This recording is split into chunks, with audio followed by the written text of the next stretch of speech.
सोचिए, आपने बड़े प्यार से लंच बनाया अपने पति के लिए, लेकिन वह डिब्बा पहुंच गया किसी अनजान अजनबी के पास और उस अजनबी ने खाली डिब्बे के साथ वापस भेज दी एक छोटी सी चिट्ठी। यह कहानी है भारत के मशहूर डब्बा वाला सिस्टम की एक छोटी सी गलती की, जिसने दो अकेली और उदास जिंदगियों को हमेशा के लिए बदल दिया। लंच बॉक्स खोलने पर वह आदमी थोड़ा हैरान रह गया। इसमें 3 तरह के पकवान का सेट था। उसे खाने में बिल्कुल घर जैसा स्वाद आया। बिना सोचे समझे उसने खुशी खुशी पूरा खाना खत्म कर दिया। इसके बाद डब्बे वाले ने वह खाली डिब्बा वापस लिया और उसे डिब्बे की असली मालकिन तक पहुंचा दिया।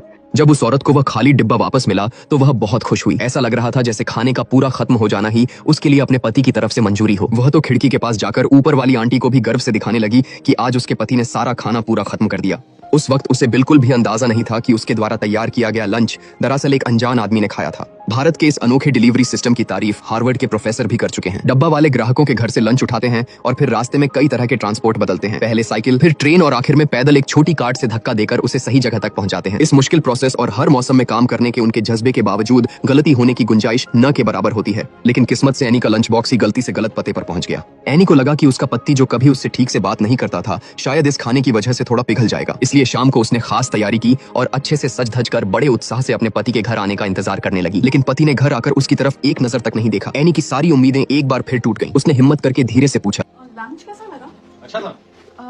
बस अच्छा ही था। नहीं वो क्योंकि तुमने आज डब्बा खाली भेजा ना। वो आलू गोभी बनाया था ना, बहुत अच्छा था। एनी बिल्कुल सुन्न रह गई थी क्योंकि दोपहर के खाने में उसने फूल गोभी बनाई ही नहीं थी। एन उसी वक्त साजन खुद डब्बा वाले की दुकान पर पहुंचा। दुकान का मालिक भी चौंक गया क्योंकि आज तक किसी भी ग्राहक ने फूल गोभी की सब्जी के लिए ऐसी शानदार तारीफ नहीं की थी। घर लौटने के बाद साजन अपने सादे रात के खाने को देख रहा था, लेकिन उसके जहन में दोपहर के उस लजीज खाने का स्वाद अभी भी ताजा था। इसलिए अगले दिन दोपहर को उसने बड़ी बेसब्री से वह लंच बॉक्स खोला। उसकी उबाऊ जिंदगी में अब एक नई उम्मीद और इंतजार शामिल हो गया था। आज का लंच भी हमेशा की तरह बहुत शानदार था, लेकिन हैरानी की बात यह थी कि डिब्बे के अंदर एक चिट्ठी भी थी। चिट्ठी में डिब्बे की मालकिन एनी ने उसका शुक्रिया अदा किया था कि उसने सारा खाना खत्म कर दिया। एनी ने लिखा, भले ही मुझे उस रात पता चल गया था कि खाना गलत जगह पहुंच गया था, लेकिन खाली डिब्बा देखकर मैं उस दोपहर बहुत खुश हुई थी। एक तरह से शुक्रिया कहने के लिए आज मैंने फिर से अपने हाथ के कुछ बेहतरीन पकवान बनाए हैं। साजन ने गहरी सोच में डूबकर वह चिट्ठी नीचे रख दी। उसने कभी नहीं सोचा था कि यह सब एक गलतफहमी का नतीजा था। उसके दिल में जो छोटी सी खुशी जागी थी वह तुरंत निराशा में बदल गई। उस शाम एनी को एक बार फिर डिब्बा पूरी तरह से खाली मिला, लेकिन इस बार डिब्बे के अंदर एक जवाब भी रखा था। उसने बड़ी उत्सुकता से चिट्ठी खोली, लेकिन उस पर लिखा था,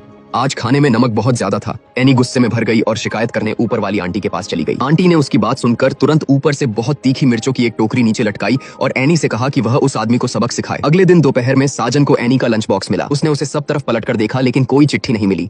उसने बेसब्री से एक निवाला खाया और खाते ही उसकी जबान मिर्च के तीखेपन से जलने लगी। तब उसे समझ आया कि यह बदला लिया गया है। लेकिन उस शाम एनी ने देखा कि डिब्बा इस बार भी पूरी तरह खाली था और उसमें एक चिट्ठी थी जिसमें लिखा था, The salt was fine today. The chili was a bit on a higher side. मिर्च वाले बदले के बाद साजन को लगा कि लंच बॉक्स की मालकिन के साथ उसका यह रिश्ता यहीं खत्म हो गया। लेकिन उसने सोचा भी नहीं था कि अगले दिन दोपहर को उसे वह लंच बॉक्स फिर से मिलेगा। हुआ यह था कि सलाद के लिए साजन के सच्चे दिल से किए गए धन्यवाद ने एनी का दिल छू लिया था। इसलिए उसने भी जवाब में एक लंबी चिट्ठी भेजी। दो लोग जो कभी एक दूसरे से मिले नहीं थे, एक सादे से लंच बॉक्स के जरिए एक अनोखी और प्यारी सी बातचीत शुरू कर चुके थे। साजन एक ऐसा कर्मचारी था जो जल्द ही रिटायर होने वाला था। वह हर दिन एक रस और उबाऊ जिंदगी जी रहा था, लेकिन उस गलती से भेजे गए लंच बॉक्स ने उसकी बेरंग जिंदगी में दोबारा नए रंग भर दिए थे। एनी साजन को अपना दुख दर्द बांटने वाली साथी मानने लगी थी। अपनी उस घुटन भरी शादीशुदा जिंदगी में उसके दिन मानो काली रेत की परत से ढंक गए थे।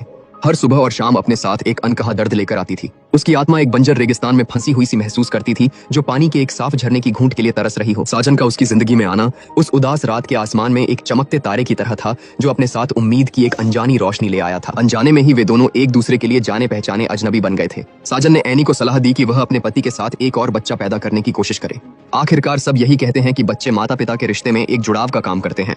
उस रात एनी ने एक खूबसूरत ड्रेस पहनी और मुस्कुराते हुए अपने पति से तारीफ पाने की उम्मीद में उसे देखने को कहा, लेकिन पति ने अपना सिर घुमाकर देखा तक नहीं। उसकी बातों में सिर्फ टाल मटोल थी। इसके बाद पति कुछ कहकर बेरुखी से उसके पास से चला गया। उसने तसल्ली के 2 मीठे बोल तक नहीं कहे। एनी ने खूबसूरत उम्मीदों के साथ शादी की थी, यह सोचकर कि यह खुशी का आशियाना होगा, लेकिन उसने कभी नहीं सोचा था कि वह भावनाओं के ऐसे बंजर रेगिस्तान में फंस जाएगी। 2 लोग एक ही कमरे में रहते हुए भी एक दूसरे से मीलों दूर महसूस करते थे। ऐसी शादी में जीना एक लंबी काली रात में चलने जैसा था, जिसमें रोशनी की एक किरण भी दिखाई नहीं देती थी। अगले दिन साजन ने ध्यान से लंच बॉक्स को सूंघा और उसकी नाक तुरंत खुशबू से भर गई। लेकिन उसे सबसे ज्यादा इंतजार एनी की चिट्ठी का था। वह यह जानने के लिए बेचैन था कि एनी का मूड कैसा है। एनी ने लिखा कि वह पिछले 2 दिनों से बहुत दुखी है क्योंकि उसका पति उससे और भी ज्यादा बेरुखी से पेश आ रहा है और ऐसे में बच्चा पैदा करने के बारे में सोचना तो बस एक ख्याली पुलाव है। एनी को हंसाने के लिए साजन ने जवाब में लिखा कि आज सुबह जब वह काम पर जा रहा था तब एक बूढ़ी औरत उसे पसंद करने लगी और उसके साथ डेट पर जाने की जिद करने लगी। एनी यह पढ़कर वाकई हंस पड़ी। कई दिनों से उसके दिल में जमा हुआ सारा नकारात्मक भाव इस पल काफी हद तक दूर हो गए। उसे हर रोज चिट्ठियों के इस लेन देन से जैसे प्यार हो गया था। वह अनजाने में ही यह कल्पना करने लगी थी कि चिट्ठी के दूसरी तरफ वाला वह आदमी आखिर कैसा होगा। साजन भी इस वजह से ज्यादा खुशमिजाज हो गया था। वह जो हमेशा दूसरों से रूखा व्यवहार करता था, अब अपने जूनियर शागिर्द को भी साथ खाने के लिए बुलाने लगा था। शागिर्द यह महसूस कर सकता था कि साजन उसके साथ अच्छा व्यवहार कर रहा है, इसलिए वह भी अक्सर साजन के लिए केले और सेब लाने लगा। जैसे जैसे दिन बीतते गए, साजन और एनी गहरे दोस्त बन गए जो एक दूसरे से हर बात साझा करते थे।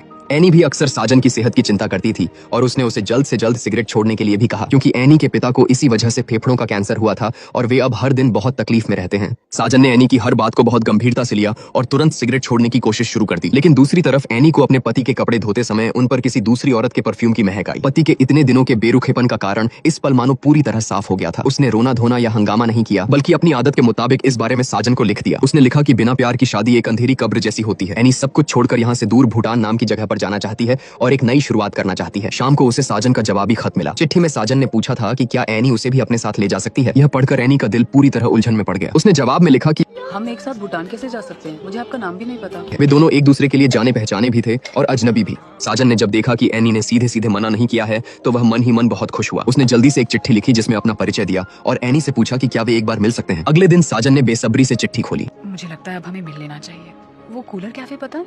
सुना है वहाँ का कीमा पाव बहुत अच्छा है। कल वहाँ मिले, मैं आपको मिलकर बताना चाहती हूँ। साजन को लगा जैसे उसका दिल हवा में तैर रहा हो, मानो उसे अपनी जवानी का जोश फिर से मिल गया हो। यहाँ तक कि जब बॉस एक गलती के लिए शागिर्द को नौकरी से निकालना चाहता था, तब भी साजन ने खुद जिम्मेदारी अपने ऊपर ले ली और बॉस से शागिर्द को एक और मौका देने की गुजारिश की। साजन के दशकों के मेहनती काम को देखते हुए बॉस को मजबूरन यह बात माननी पड़ी।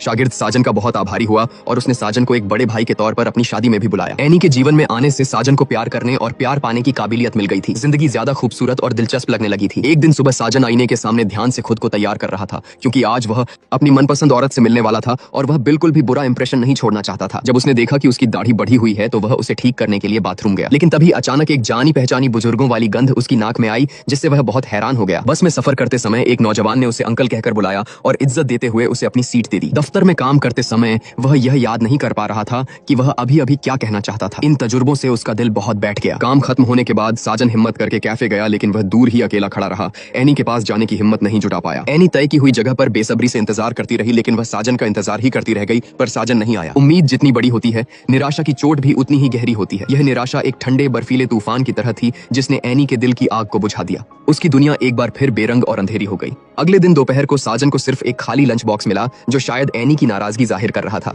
शाम को एनी को साजन की चिट्ठी मिली। उस चिट्ठी का हर एक शब्द उसकी लाचारी बयां कर रहा था। साजन ने लिखा कि सुबह वह बड़े उत्साह से अपनी दाढ़ी बना रहा था, तभी एक जानी पहचानी बूढ़े आदमी की गंध आई। यह वही गंध थी जो उसे अपने दादा और पिता के पास से आती थी, लेकिन उन दोनों को गुजरे हुए कई साल हो चुके थे। जब बस में किसी ने उसे अंकल कहकर पुकारा, तब उसे एहसास हुआ कि वह बूढ़े आदमी की गंध उसी की थी। उसे पता चला कि अनजाने में ही वह इतना बूढ़ा हो गया था। साजन ने चिट्ठी में लिखा कि उसने हिम्मत जुटाकर कैफे जाने का फैसला किया था, लेकिन जब उसने एनी को देखा कि वह कितनी जवान और खूबसूरत है, तो उसे समझ आ गया कि वह उसके लायक बिल्कुल नहीं है। इसलिए वह उसे बस दूर से ही देखता रह गया और यह दर्द उसकी आत्मा में गहराई तक बस गया था। साजन अपने शागिर्द की शादी में गया और उसके बाद उम्र की सीमा के कारण रिटायर हो गया। उधर एनी के पिता का देहांत हो गया। वह अंतिम संस्कार के लिए अपने गांव गई। वहां उसने अपनी मां को देखा, जिसने अपनी पूरी जिंदगी एक ऐसे आदमी के लिए खपा दी जो उनसे प्यार ही नहीं करता था। एनी को अपनी मां में अपना खुद का भविष्य दिखाई दिया। वह अपनी मां की तरह बिना मान सम्मान के जिंदगी नहीं जीना चाहती थी, इसलिए वह डब्बा वाले की मदद से साजन के ऑफिस तक पहुंच गई। वह साजन से कहना चाहती थी कि उम्र प्यार के आड़े नहीं आनी चाहिए, लेकिन वहां उसे शागिर्द से पता चला कि साजन रिटायर होकर जा चुका है। एनी को लगा जैसे किस्मत ने उसके साथ एक बहुत बड़ा मजाक किया हो, लेकिन वह हार मानने को तैयार नहीं थी। उसी दिन उसने अपने पति को तलाक दे दिया, अपने सारे गहने बेच दिए और अपनी बेटी को लेकर भूटान जाने वाली ट्रेन में बैठ गई।